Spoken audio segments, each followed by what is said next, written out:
बच्चों, let's read the question. The question says, read the following extract and answer the questions that follow in 1 or 2 lines each. इसका मतलब है नीचे दिए गए extract को पढ़िए और आंसर कीजिए 1 या 2 लाइन में. So the extract is, all night the roots work to disengage themselves from the cracks in the veranda floor. इसका मतलब है कि पूरी रात ट्रीज की जो रूट्स हैं उन्होंने हार्डवर्क किया है अपने आप को डिसंगेज करने के लिए वेरांडा फ्लोर से. Disengage means separate. अपने आप को रूट्स ने अपने आप को अलग करने की कोशिश की है वेरांडा फ्लोर से. की concept is roots are separating themself from the veranda floor. इसका मतलब है रूट्स ने अपने आप को अलग करने की कोशिश की है वेरांडा फ्लोर से. Let's go through the question. The first question is part number A. What are the roots shown to be doing? How do the roots work all night?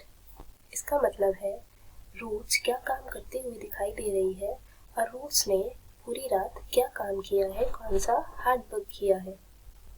The answer is the roots are shown to be striving all night to be free themselves from the floor of the house.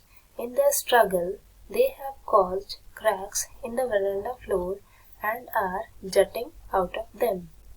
इसका मतलब है roots पूरी रात अपने efforts दिखाती, hard work करती हुई नजर आ रही है. वो अपने आप को फ्लोर से फ्री करना चाह रही है जो वो वेरांडा फ्लोर में कैद हो चुके हैं.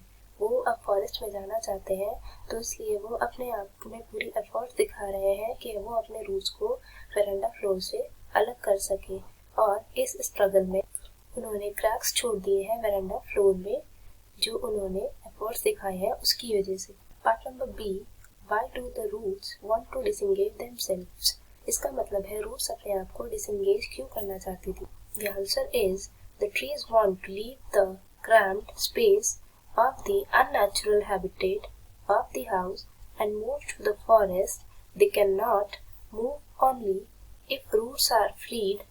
Therefore, the roots try hard to uproot themselves from the house. इसका मतलब है ट्रीज अपनी घुटी हुई जगह को, कंजस्टेड स्पेस को छोड़ना चाहती थी. वो फॉरेस्ट में मूव करना चाहती थी और वो तभी मूव कर सकती थी अगर वो अपनी रूट्स को फ्री कर सके वेरांडा फ्लोर से. तो इसीलिए उन्होंने हार्डवर्क किया अपने आप को अपरूट करने के लिए ताकि वो घरों से निकलकर फॉरेस्ट में जा सके. Part number C. What might have caused cracks in the veranda floor? इसका मतलब है कि वेरांडा फ्लोर में क्रैक्स किसकी वजह से पड़ गए थे. The answer is the struggling roots make a great effort to separate themselves from the ground and cause cracks in the veranda floor. इसका मतलब है जो रूट्स ने स्ट्रगल किया था, अपना हार्डवर्क किया था अपनी रूट्स को अलग करने के लिए ताकि वो घरों से निकलकर फॉरेस्ट में जा सके, तो उन्होंने अपना स्ट्रगल किया था. इस वजह से वेरांडा फ्लोर में क्रैक्स पड़ चुके थे. Part number D. Which poetic device has used here? इसका मतलब है कौन सा पोएटिक डिवाइस इस एक्सट्रैक्ट में यूज्ड किया. The answer is the poetic device used is personification as the roots are shown to be at work like men. इसका मतलब है यहाँ पर पोएटिक डिवाइस यूज किया गया है पर्सोनिफिकेशन, क्योंकि रूट्स को ऐसे शो किया जा रहा है यहाँ पर जैसे वो इंसान की तरह, एक पर्सन की तरह काम कर रही हो अपने आप को फ्लोर से अलग होने में. Now let's go through the objective type questions. Part number A. The roots work all night to. Roots ने पूरी रात क्यों काम किया. Part number first. Be deeper. क्या उन्होंने डीपर बनने के लिए किया. Part number second. Be stronger बनने के लिए क्या उन्होंने वर्क किया पूरी रात. Part number third. Be free. क्या उन्होंने अपने आप को फ्री करने के लिए पूरी रात वर्क किया. Part number fourth. Prop up the tree in the वरांडा. क्या उन्होंने पेड़ को उखाड़ने के लिए वरांडा से हार्ड वर्क किया. The answer is B free. उन्होंने अपने आप को फ्री करने के लिए वरांडा फ्लोर से पूरी रात हार्ड वर्क किया है. Part number B. The cracks have been formed by the dash trying to come out of the floor. Cracks floor में किस वजह से क्या निकालने के लिए पड़ गए थे. So the answer is cracks roots को निकालने की वजह से वेरांडा में पड़ गए थे. So the answer is roots. Part number C. The veranda referred to is in the, जो वरांडा है रिफर किया गया है वो कहाँ पर है. So the answer is, जो वरांडा है जिसकी वजह से पोएट को के घर में रिफर कर दिया गया है वो है पोएट्स हाउस. जो वरांडा है वो पोएट के घर में है.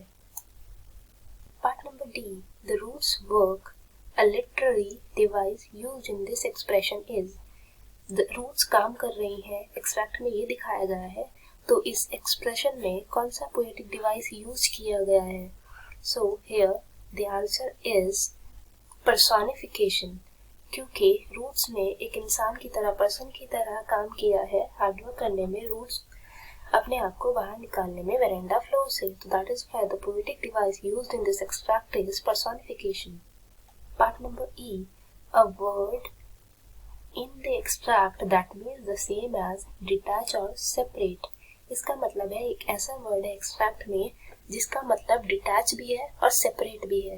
तो ऐसा कौन सा वर्ड है एक्सट्रैक्ट में जिसके ये दो मीनिंग है. So the answer is disengage. Disengage का मतलब है डिटैच एंड सेपरेट करना.